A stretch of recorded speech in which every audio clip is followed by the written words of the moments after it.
Alright, so picking up where we left off on the D chord, the hammer and pull figure,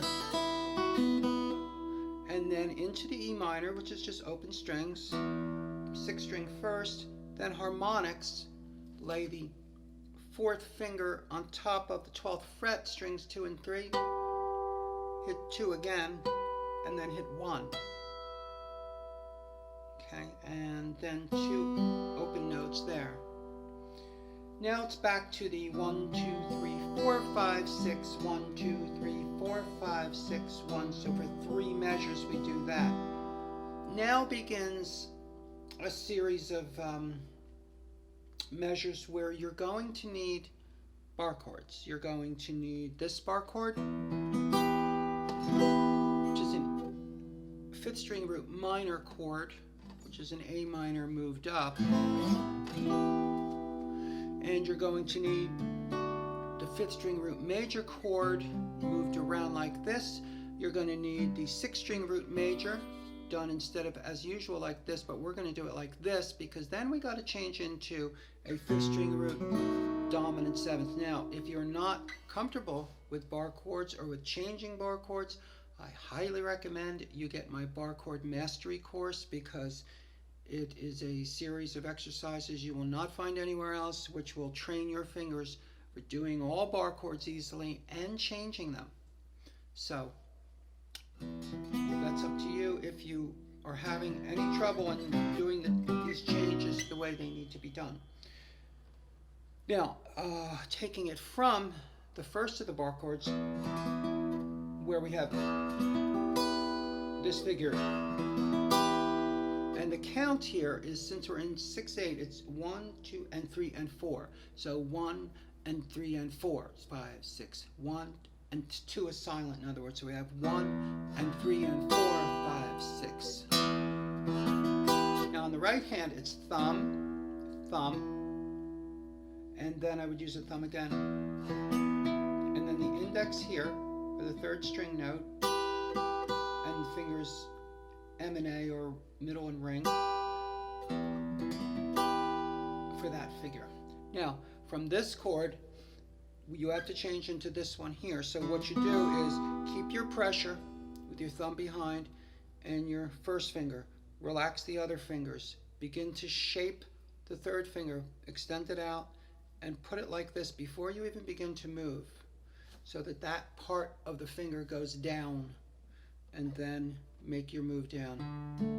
Now, before you move, before you even shift, place that thumb over on the right hand back on the string and make sure it's there as you move into this chord, so it'll be there when you need it. And now this chord slides down. When you make this change, people have trouble with this change of position with this chord. Make sure that you feel in your hand that you're stretching out between 1 and 3. Also, place the thumb back on, and that'll go smoothly. So yeah, I'll place this, I'll keep it close to the string. I'm not going to let my thumb travel out here or do anything like that. It's real close, and right before I move, I do that. And on the left hand, I feel that stretch out between 1 and 3. Another good thing to do while practicing is to use what I call a double touch, and this will really help you, is you put your 2nd finger down behind your 3rd on the 4th string. It won't sound because the 3rd finger is in front of it, but it helps consolidate the left hand. You don't even have to do that when you play it, but if you do it when you practice, it'll make things work better. So that whole passage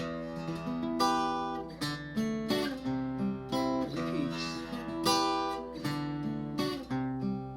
Now we then come to this chord change into the G chord. What we're going to do is, here's some tips on this. If you put your 2 down first and then extend your 1 over into a full bar, and then lift up your 3 and place it on the 4th string, because we're not using the 5th string. That's how this is played, this G chord. You go the 6, 4, and then 2 and 3 together. It's thumb, index, and the 2 fingers. moving down into the next chord, your 3's already on the string it needs. You're going to, when you do your slow practice, you take your 4th finger, you touch it down to the 2nd string, and then you make sure that your thumb is on the 5th string, and then you move down like that. So you have. So when you do your very slow practice, you make sure those things happen. Thumb goes on the right hand, 4 goes on the left hand, then you make your move. In this chord, it's always that 3rd string that's difficult to get out because it needs a very strong and a flat bar. The other chords, like your starting chord, doesn't use a flat bar, it uses a curves bar. That's fully explained in my bar chord mastery course, the different types of bars. But here, there's no choice but to use a flat bar, which is the most difficult type of bar. Okay, and that chord, by the way, is just a moved up A7 chord. So there you go with that. So we have, and then back to, and that leads into the vocal, which I will explain what the guitar part does in the vocal in the next lesson.